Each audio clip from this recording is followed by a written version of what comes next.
1. All right, here's our new problem.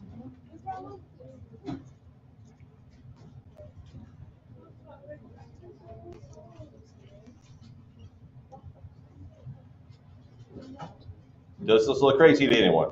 Yes. Okay. So the most important thing I need to learn today is the divisor must be a whole number. We've said that several times now. So I could rewrite this division problem. The number that comes first goes inside or outside the tent.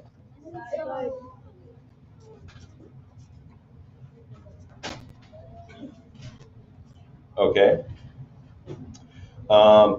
How can I make this divisor a whole number?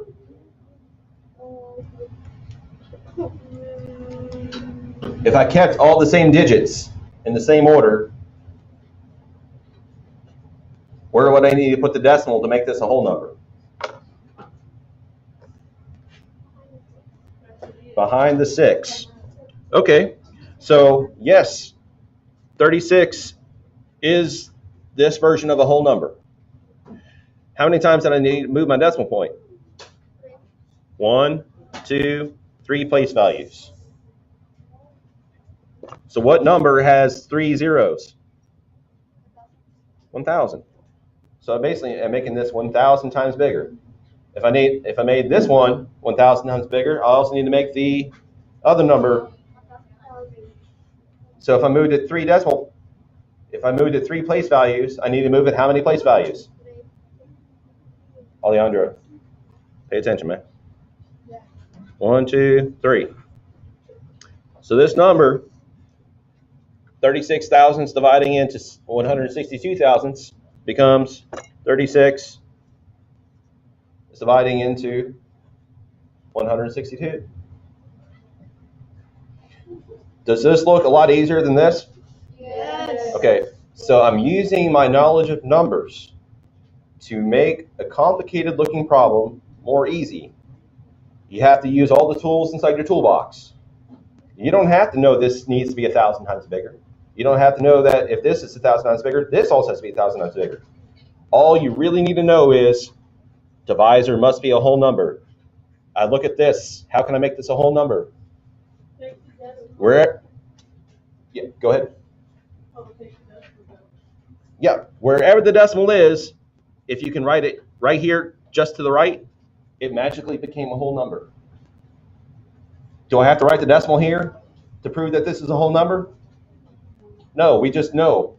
Why do we just know? Because math people are lazy. We're lazy. We don't constantly write out decimals for 1, 2, and 3. We don't say 1.0, 2.0, 3.0.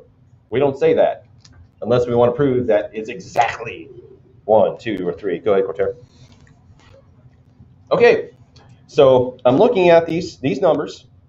I could do my multiplication tower, but I'm trying to show you guys estimation these days. What's the most important number here, the 3 or the 6? The 3, because it's in what place value? So I can estimate this to either be 40 or 30, right?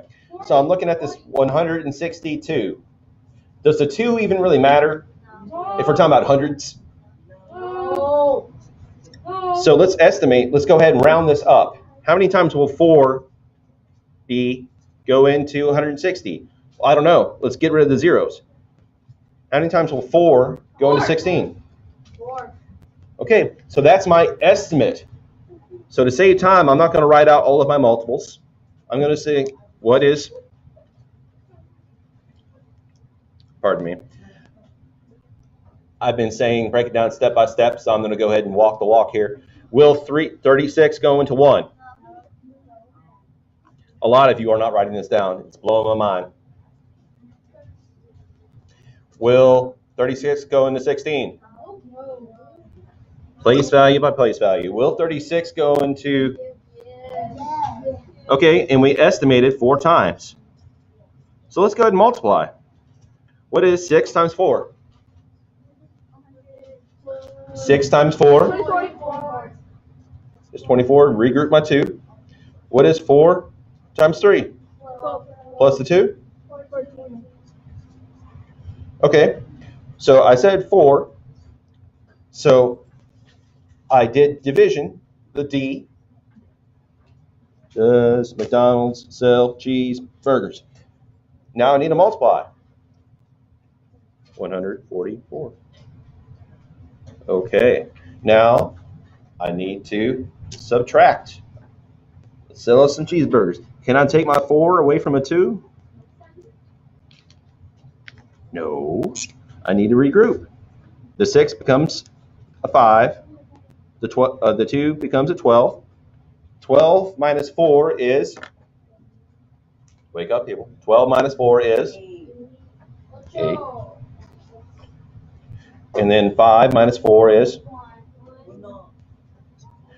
now I'm on to check. Is my divisor smaller than or is my difference, the answer to the subtraction problem, smaller than my divisor? Yes. So I'm good. So this is going to be 4. Well, I can keep going, can I? Yeah. Let's go to at least to the tens place. So I add a decimal. The decimal always goes directly above, and then I can add a 0. Is 162.0 the same thing as 162? Yeah, because you're not changing it. Yeah, I'm not changing it. So now I need to do the B, bring it on down, drop the bomb. How many times will 36 go into 180? Well, remember I rounded up to 40, right? So how many times will 4 go into 18? 4 times? Okay, so I know that if I multiply 36 times 4, that's going to get me 144, right? Yes. So let's go ahead and try that. Then what's my new difference? Can I take 4 away from 0? That becomes 7. 10 minus 4? 7 minus 4?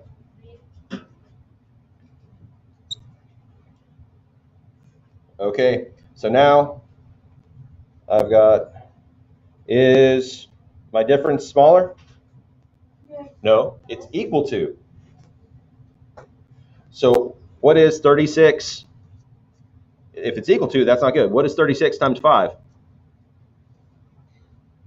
6 times 5 is? 30. And then 5 times 3 is? 15. Plus 3? 18. So my real answer should have been 4 5/10, right?